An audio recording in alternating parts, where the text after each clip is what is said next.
Welcome to chapter 14, The Forces of Evolution. I enjoyed this chapter. Hope you did too. It's such a pleasure and joy to read these in the morning before I begin my work. I've been really enjoying reading these and then creating these videos before the rest of the work of the day. And I really do think that making such a course and trying to distill these teachings, I really do think that it deserves top priority in the day. That's why I do them first thing. So yeah, I enjoyed this chapter. This chapter, Krishna goes deeper into his prakriti, his creation, and explains to us the forces at play and teaches us how to transcend them. Because he says these forces are what bind us. So now you find yourself here. Here's how to transcend. Okay, so let's get started.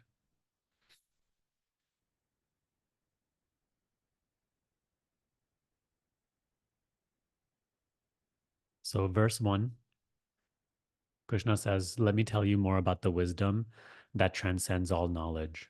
And I underline this because just to emphasize that wisdom transcends all knowledge, all worldly knowledge, all spiritual knowledge.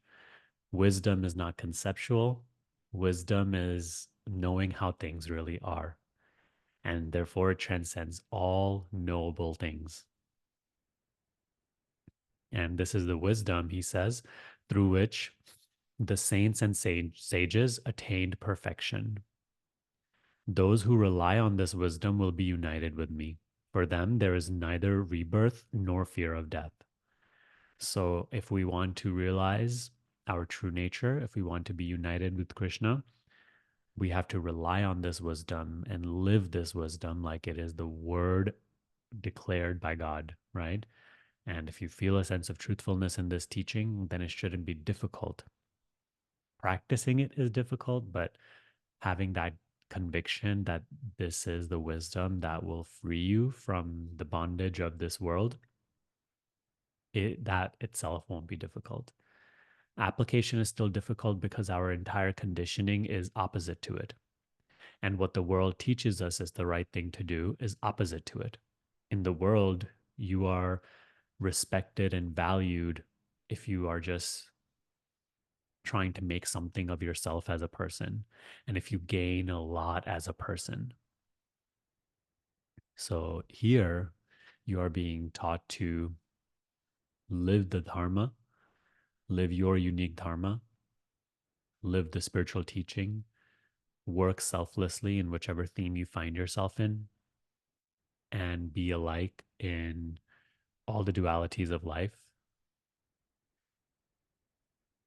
Live this life only with Krishna as your goal, your real self as your goal, rather than what you may attain and achieve in this world. So it's like our conditioning is absolutely opposite. You know, you want to react, you want to suffer. You don't want to, but like that's what your conditioning compels you to do, right? So application is difficult, but the faith and conviction that you have that this wisdom will free you shouldn't be difficult. If this teaching is coming powerfully into your life, and if you are feeling a sense of truthfulness in it, then let go of doubting, because that will just become another obstacle. It will make application and realization even more difficult. Mhm. So we have to rely on this wisdom. When the entire world is strongly pulling at you to act in the ways that all people are acting, you're going to have to rely on these words. You're going to have to trust and have faith in this knowledge in order to act differently. And only by acting differently do you come to realize the truth of these words. But you can't complete that step if you are always doubting. If you are always doubting this wisdom, then the pull of the world will always remain stronger. The pull of your conditioning will always remain stronger, and you will keep succumbing to it. So keep that in mind. So Krishna says, my womb is Prakriti. In the last chapter, we discussed how Prakriti is anything perceivable or conceivable, physical reality, mental reality. My womb is Prakriti. In that, I place the seed. Thus, all created things are born. Everything born, Arjuna, comes from the womb of Prakriti. And I am the seed giving father. So, everything inside of all creation is Prakriti, and Krishna is the seed giving father. He is the source. He is beyond, yet completely in Prakriti. He is completely transcendent, yet all pervading inside the Prakriti.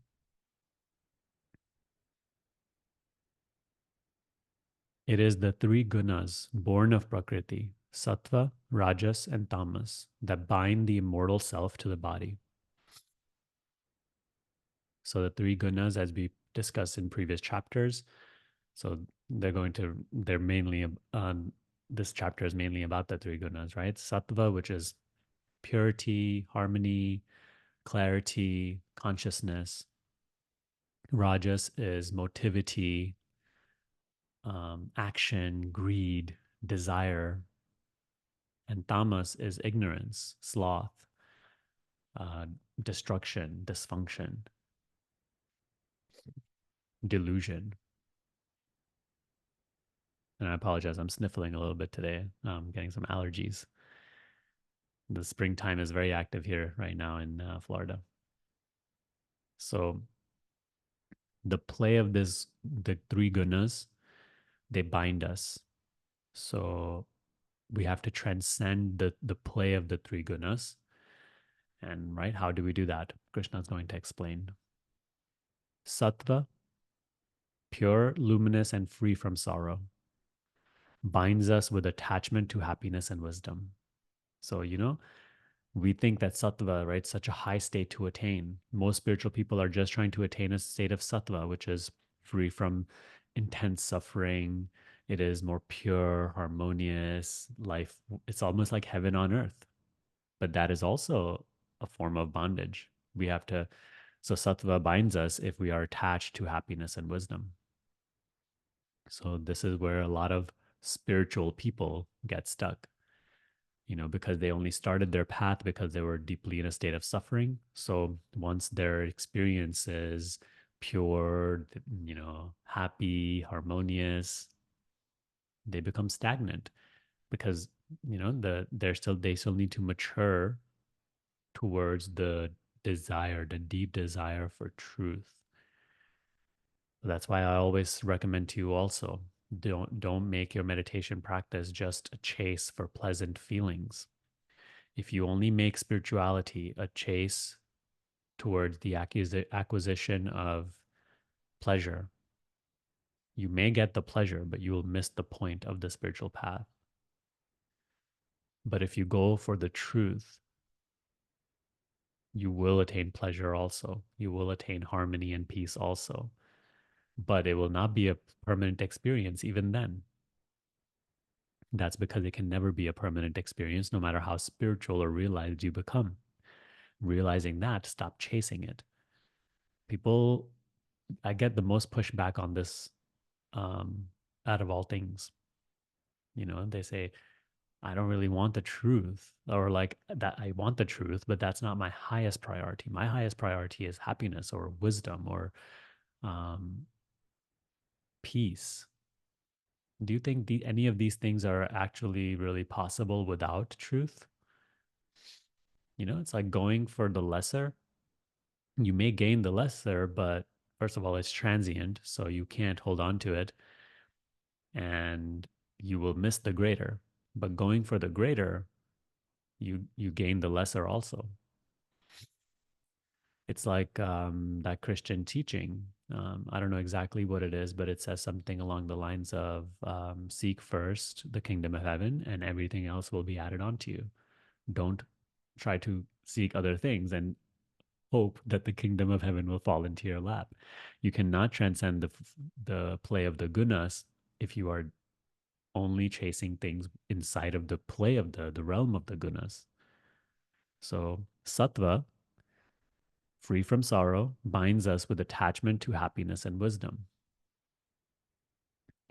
Rajas is passion, arising from selfish desire and attachment. So rajas is more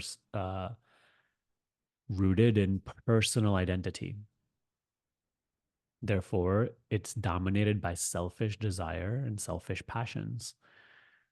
These bind the self with compulsive action. So those whose life is rooted in selfish desire find themselves restlessly acting to achieve. And you can see this with a lot of successful people in the world. They have everything, yet their fire of desire has still not been quenched. And fire of desire or thirst of desire, it has still not been quenched. And they are always restlessly acting in order to achieve more and more or something else and this and that. So it's quite a tragedy, you know? I deeply, that's what I wanted out of my life when I began the spiritual path: achievement, success, prosperity.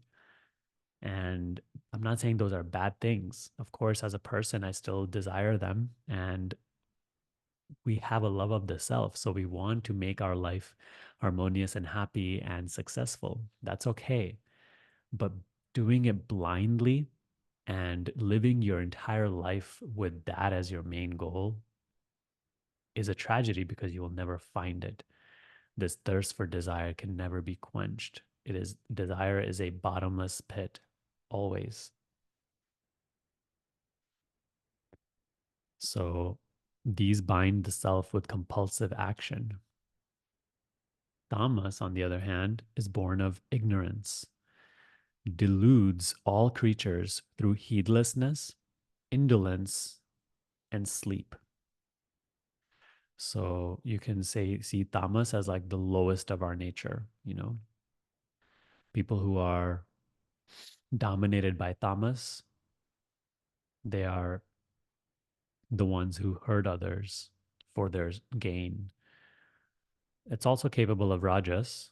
Even rajas people acting from selfish desires sometimes may, do things that hurt others just for their gain. But tamas is like total disregard for others. It's all about instant pleasure, instant gratification. It's a dark place.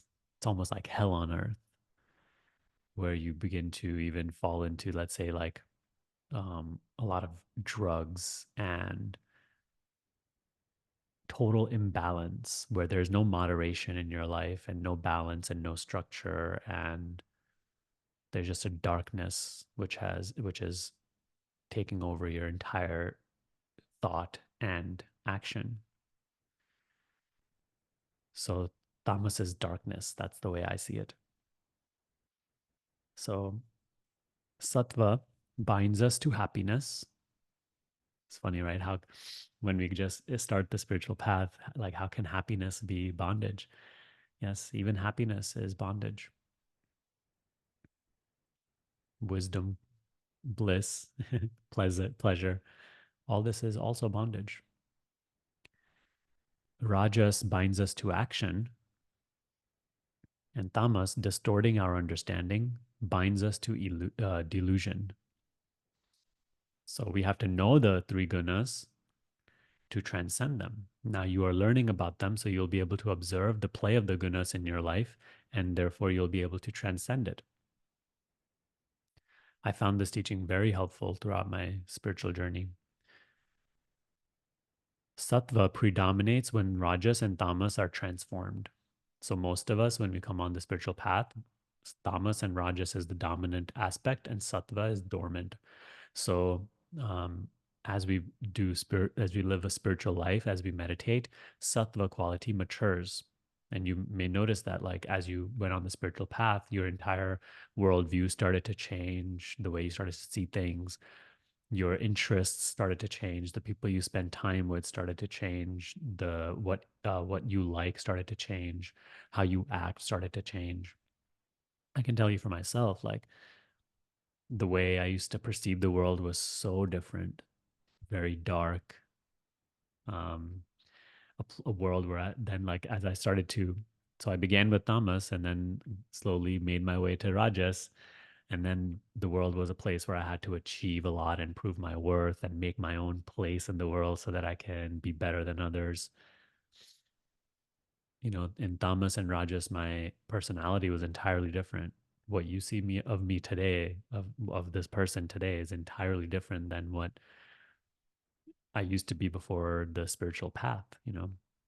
That's why also like the teaching of self-inquiry resonated so deeply with me, because just within a few short years I saw such a deep transformation and change in my mental and physical structure that when the self-inquiry teaching came into my experience and said, you are not this body, you are not this mind, you are not this person, it made sense to me, and it was clear to me, because how could I be something that is so changeful?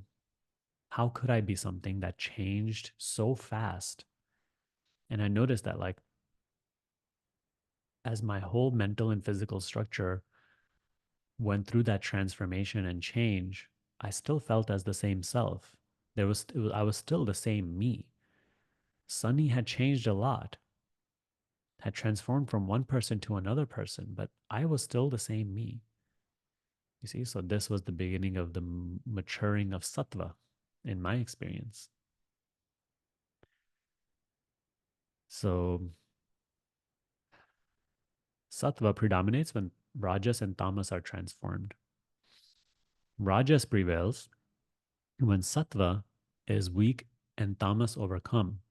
So when darkness is overcome by, so you know, a great example of this is in the book Letting Go, in the entire work of Dr. David Hawkins, where you know he has so beautifully and scientifically, and sometimes actually that can be an obstacle. Sometimes when I read his works too much, it's like too scientific and too, um, it's like too documented, you know. I, I do feel that the spiritual journey has to have a little freedom to it and not like so evaluated and like maps and constant evaluation of progress. He walks that balance beautifully, but sometimes people who follow his teachings don't. But he has it all mapped out, like the levels of consciousness. And I believe that would, and I'm just making my own interpretation, tamas would be on his scale below, like 200 and below. He calls the level 200 the level of courage. So for me, tamas would be anything 200 and below. It is our absolute lowest nature. And I feel like maybe rajas would be up until like maybe 300 something or 400. Above that is sattva. You can look into that if you like, but ultimately it's not that necessary. So don't feel like you have to. Sometimes those maps can be even more of an obstacle rather than a help. But if you feel interested in it, go ahead. It may help you, you know, give you better insight into how to transcend um, tamas, rajas, sattva. So sattva predominant. So yeah, rajas prevails when sattva is weak, tamas overcome. So when you overcome the darkness, you move on into motivity. And this is what I always say as like in my own journey, I went from a very weak ego, you know, self-destructive, insecure, in a state of darkness and suffering, and right tamas, and then I had to become an empowered ego. This is where I went through like a phase of empowerment where I started to, you know, like through these teachings and Ayurveda and yoga, like I found healing in my body. I wanted to become a better self. I wanted to conquer the world. I wanted to do this and that. I wanted to make a lot of money. I wanted to prove my worth to my peers and my friends, be better than them. So I went through a from tamas to rajas, from a weak ego to a strong and empowered ego. And after I found self inquiry, then you know you have to transcend the strong ego to no ego, right? To the transcendence of ego. And that's the journey I'm on right now. So tamas, so yeah, when tamas is overcome, you move into rajas, in the territory of rajas, which is motivity and selfish desire. And so that, from the perspective of tamas, is very useful, right? Rajas is a much better state than tamas because it's at least less diluted, less darkness. Whereas tamas is very destructive, rajas, in the context of the world, can still be very beneficial to the world, and um, at least it's not so destructive. However, rajas is also destructive in its own way because it is all for myself, right? It does lack balance, but rajas, is, from the perspective of tamas, is a step up. And lastly, then tamas prevails when rajas and sattva are dormant. So one of these qualities is most dominant in us. Okay, so you have to observe your own behavior, the way you see the world, and how you act and how you perceive things and how you behave, and see what is the most dominant aspect in you, in your experience. You have to observe this without judgment. You know, don't think that like, oh, I observe my experience and I think tamas is dominant. Don't become depressed about that. That's a very tamasic thing to do. All I'm saying is like observe it non-judgmentally. By observing it, you start to transcend. You see, observing itself is a very sattvic quality. Observing is, it helps you transcend the gunas. So that's why meditation, observing without judgment, all these spiritual practices, they mature sattva. When sattva is very dominant, we are in illusion totally. So these spiritual practices, they allow the quality of sattva to mature. So observe that within yourself non-judgmentally, and then walk this path, walk the spiritual path, follow the wisdom that Krishna is giving you, and sattva will naturally dominate, become more powerful. And only by sattva becoming more powerful can you really go beyond all three of the gun. So in verse 11, Krishna says, when sattva predominates, the light of wisdom shines through every gate of the body. When rajas predominates, a person runs about pursuing selfish and greedy ends, driven by restlessness and desire. And when tamas is dominant, a person lives in darkness, slothful, confused, and easily infatuated. And then he, in verse 14, goes on to describe that those dying in the state of sattva attain the pure worlds of the wise. So in previous chapters, he says that people who die in the state of sattva, they, in their next life, they are born into also maybe a household that practices meditation or is conducive to spiritual practice, or they may go through great intense suffering in their childhood, but then through that they find the spiritual teaching very early on in their life. Things like that, you know. Again, these aren't things to be focused or thought about too much, but you can enjoy this teaching that he's giving you about maybe reincarnation of the soul, or um, life, like what happens after death. Again, don't care about this too much. Your job is to walk the path here. What happens after, let it happen. So keep your eye on the prize here. And the prize is not later, it is here. You have to walk this path here without expectation, without wondering where it will bring you. Kind of paradoxical, right? But that's how we mature on the spiritual path. The more you let go of the concept of later or after or there, the more you actually grow spiritually. So those dying in rajas are born among people driven by work. And those who die in tamas are conceived in the wombs of the ignorant. So you can make of that as you will. I don't think it needs my interpretation. And in verse 16, the fruit of good deeds is pure and sattvic. So anything you do with a pure intent, the fruit of that will always be pure and sattvic. Maybe not instantly, but always, like when the seed matures, it will be pure and sattvic. That's why the Buddha also says, sow good deeds and you will, reap, reap and sow. I always get confused with those two. What you sow, what you reap, right? So you reap what you sow, reap what you sow. So you plant, let's just say that you plant good seeds by performing good deeds. And then you naturally taste the fruit of that in due course. You don't have, every seed matures differently. On Valentine's Day, my wife had an activity.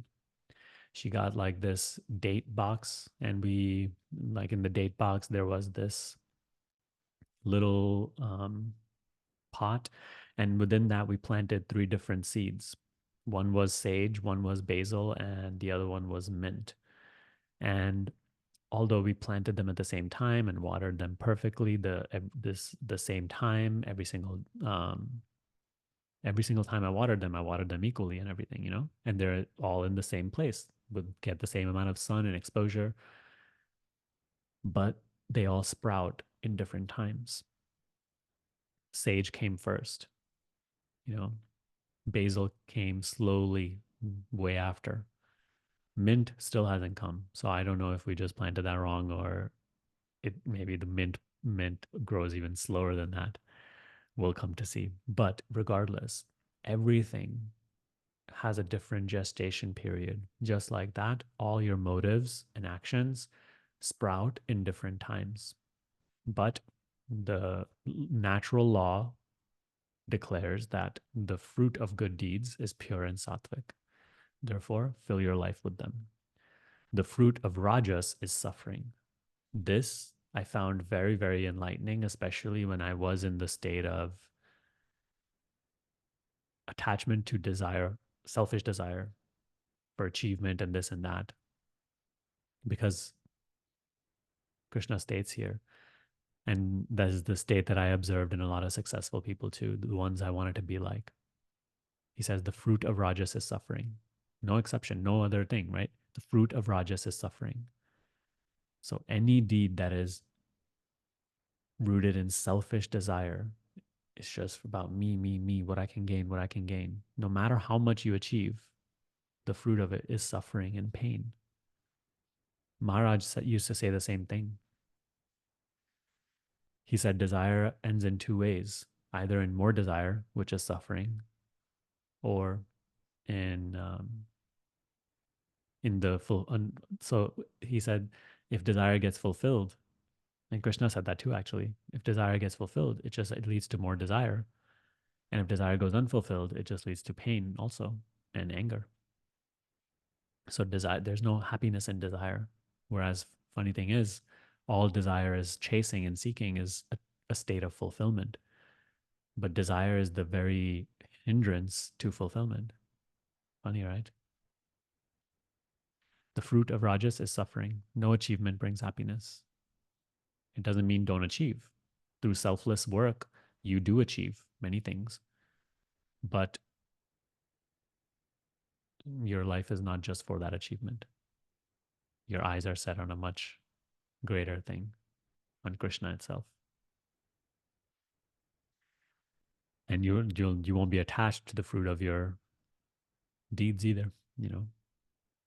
We suffer even our pleasant experiences because we're so attached to them, and we're fearful when they will be taken away from us. I noticed this about myself in my experience when I started to have some sort of success in my endeavors. I started to feel that, like, hey, I was still always fearful because I was like, this could be taken away next moment, and that has to be maintained. So the fruit of rajas is always suffering. And then the fruit of tamas is ignorance and insensitivity. So he describes those things. From sattva comes understanding. From rajas, greed. So, right, fulfillment of desire only leads to greed, more desire. But the outcome of tamas is confusion, infatuation, and ignorance. Those who live in sattva go upwards on the spiritual path. Those in rajas remain where they are, but those immersed in tamas sink downwards. So we want to observe the play of these three within our experience, as I said earlier, and we have to transcend, make this life about ascending spiritually. So the wise, in verse 19, the wise see clearly that all action is the work of the gunas. Knowing that which is above the gunas, they enter into union with me. I underlined this entire verse because he once again hints at non-doership. You are not the doer. You are not the mind that is thinking or the body that is doing. Funny, then he is telling you how to act spiritually and live a spiritual life and live as the wise do. Yes, as long as you appear to be the doer, still know in your heart that you are not the doer because Krishna has said so. But now use your will to purify the mind so that you may really realize that you are not the doer. So by acting as the wise that Krishna describes, you are using your will to purify the mind of rajas and tamas. As sattva matures, you will begin to really understand how you are not the doer and that all that is being done, the words that are being spoken and heard, and the actions that are being acted out, they are all just the movement of manifestation, the movement of prakriti, the movement of the three gunas. It's not me or mine. As the Buddha says, there's no self in anything, in any experience, in any phenomena. Beautiful, right? And he says, knowing that which is above the gunas, the real self, beyond appearance, knowing that and having their sights set on that, making that their only goal, they are united with me. Because Krishna is the reality that is beyond the three gunas, out of which the three gunas arise as an appearance. The three gunas are his prakriti, his play, his lila, his maya. In verse 20, going beyond the three gunas, which form the body, they leave behind the cycle of birth and death, decrepitude and sorrow, and attain to immortality.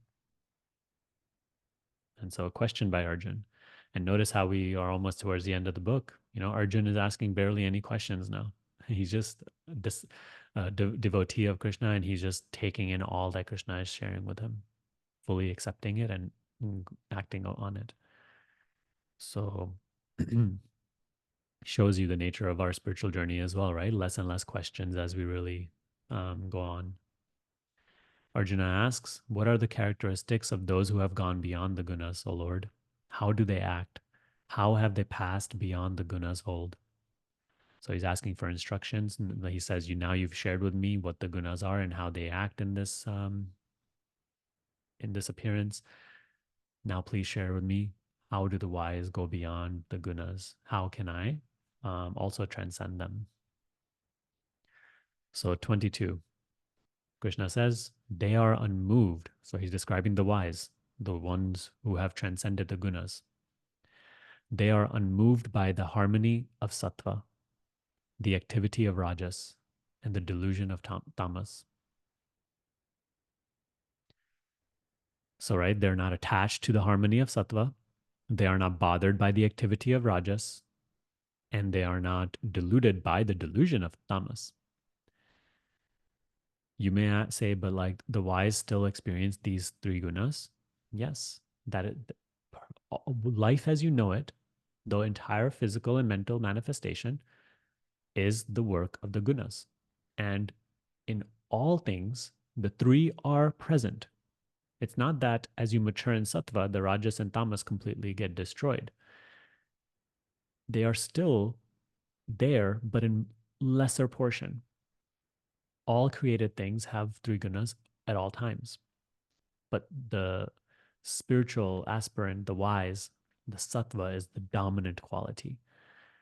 Regardless, the play of the three gunas continues, but the difference with the wise is that they go beyond it. They are starting to understand who they are prior to the play of the gunas. So if the gunas are the field, as we discussed in the last chapter, that which is beyond it is the knower of the field. So they are coming to know themselves as transcendent of the field. And in the field, the way to go beyond the gunas, don't be attached to the pleasant, the harmonious. Don't be bothered by the activity, motivity, needing to do the work. And don't be resistant of the unpleasant, the painful, the darkness. They feel no aversion when these forces are active, no resistance. Nor do they crave for them when these forces subside. Notice how the Buddha says the cause of suffering is attachment and aversion. This like mindedness in all the dualities of life is one of the central teachings that I feel, the Gita is saying in every chapter in different ways. And all the great sages and teachers say the same thing. So we have to become wiser.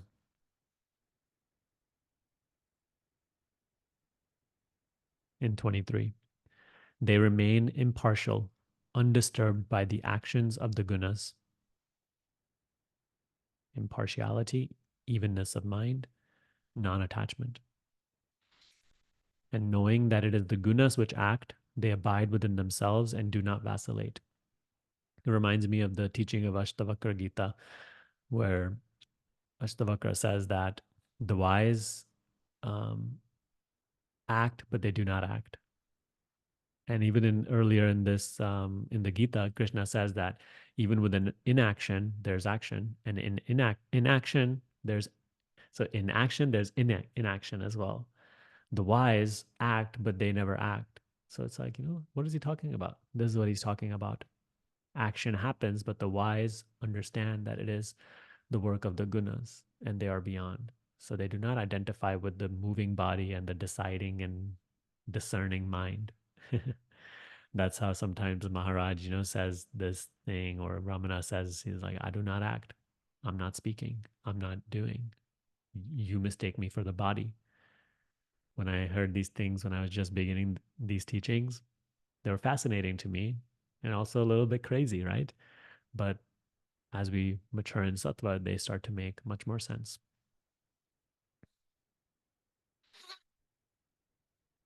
So in verse 24, established within themselves, they are equal in pleasure and pain, praise and blame, kindness and unkindness, beyond the dualities, right? You have the capacity to be that way right now. You have to simply try and notice this strength within you, this clarity within you. Only then will it increase. Don't wait to become like this to act this way. You have to strive to act this way in your life now in order for you to gain more power, more wisdom. Krishna will give all of this to you if you care for it, if you try, if you strive towards it. Clay, a rock, and gold are the same to them. How can one be like this? Clay, a rock, and gold are the same to them. Meaning they have understood that they're starting to, they want the source of life, not just its appearances. They understand that all appearances are transient and impermanent. It's merely appearances. So within everything lies the seed of the Lord. Everything is God. Everything is truth. So it's like all the different ornaments that are made of gold, you know, some showpieces of gold, necklaces, rings, pendants, brooches. These are all the appearances of it, but ultimately all is gold. Just like that. So many different appearances, clay, a rock, and even the appearance of gold. It's all the same substance, it's all the self. Knowing this, the wise are not attached to the beautiful and um, personally valuable appearances, and they did not have resistance or aversion to the unpleasant. Alike in honor and dishonor, alike to friend and foe, they have given up every selfish pursuit. It's hard to practice, I promise you, and I know that it's something we have to strive towards. That's why we do it together, you know. And know that like how great is this knowledge on the path of meditation also, you know, because the path of meditation sometimes can we start to hit a wall because we're still too willful, and we lack knowledge on how to be sometimes in day-to-day life. But having this knowledge, we're able to fully practice, you know, multiple paths and then ascend in our understanding. Our meditation even becomes deeper. So they have given up every selfish pursuit. They simply act and do their work in life without constant attachment to their fruits. Once again, you can have a direction for where you want your life to go. If you feel drawn towards something creatively, but always be honest with yourself. You know, am I just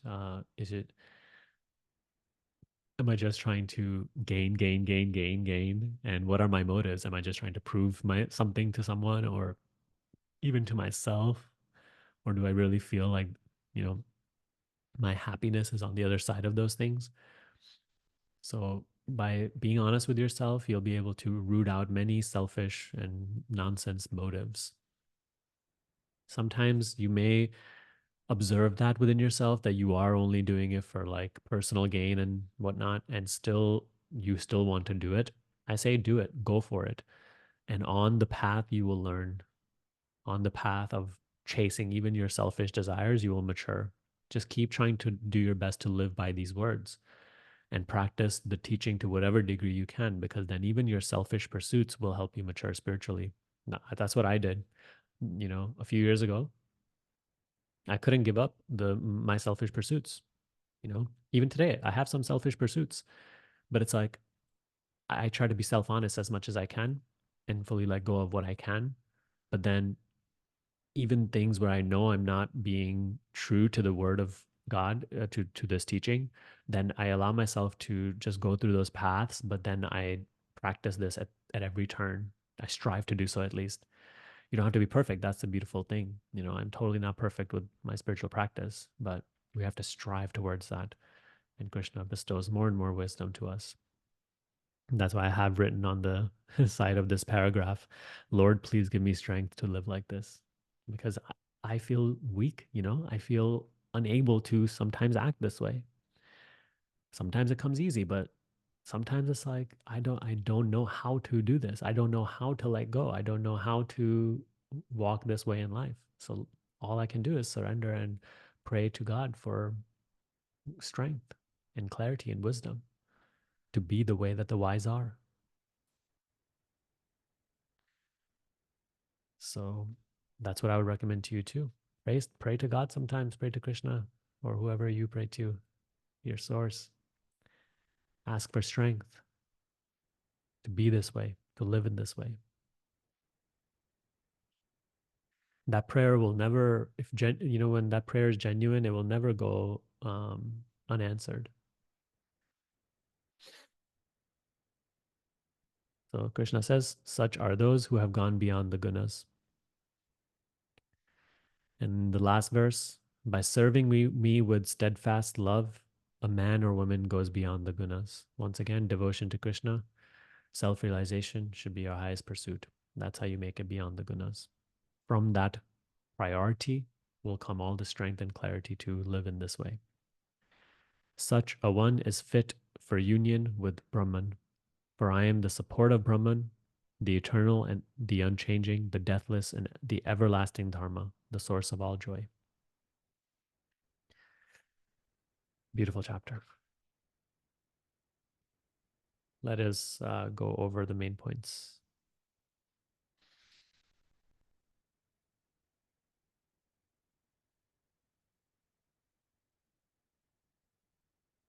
Hope you enjoyed today. Ended up being much longer than I had expected, but I guess I had a lot to say on it. So chapter 14, the forces of evolution. To transcend the field of the gunas and realize your immortal self, rely on the wisdom that Krishna is declaring. Okay, walk the path of dharma and be like the wise ones he describes. This should be the goal of your life. This should be the way, like your greatest priority, to live in the way that Krishna describes. What you are doing in your life, your theme, your work, your problems, they will all be different than mine and everybody else. But in your problems, in your unique situations and circumstances, rely on the wisdom that Krishna is declaring. Be like the wise that he describes. Ooh, that rhymes. Okay, so observe the play of the gunas within your experience and transcend your attachments.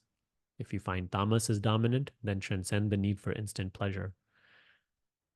If you find rajas is dominant, then transcend selfish desire. If you find sattva is dominant, that's good because that will be the case if you are deeply on the spiritual path, but transcend your attachment to peace and happiness and just having a pleasant experience all the time. As the Buddha says, you have to observe your entire experience is always transient, always flowing up and down, always appearing in dualities. So let go of even attachment to spirituality, let go of attachment to having the need to always have a pleasant and harmonious and blissful experience. Don't conceive of the truth as some sort of pleasure or bliss. What else? Yeah, hold no ideas about the truth. Know that it is beyond everything imaginable. Don't even be attached to a saintly, harmonious life. The biggest thing is go through life with non attachment. Be like the wise, even minded in all the dualities of life. And don't identify with the play of the gunas. You are not the doer. Let everything move. Let the whole life be lived. Be the witness of it. Know yourself as the knower of the field. You are not the field or anything that is moving within it. And the viewpoint of the knower is non-attachment. The knower doesn't want anything up for itself. The mind which wants things for itself is also known. The knower itself is the wise that Krishna talks about beyond the play of the three gunas. And lastly, devote yourself entirely to the quest for self-realization. That should be your highest priority, your highest goal. Source strength and wisdom from Krishna and rely on him entirely. Rely on his word entirely.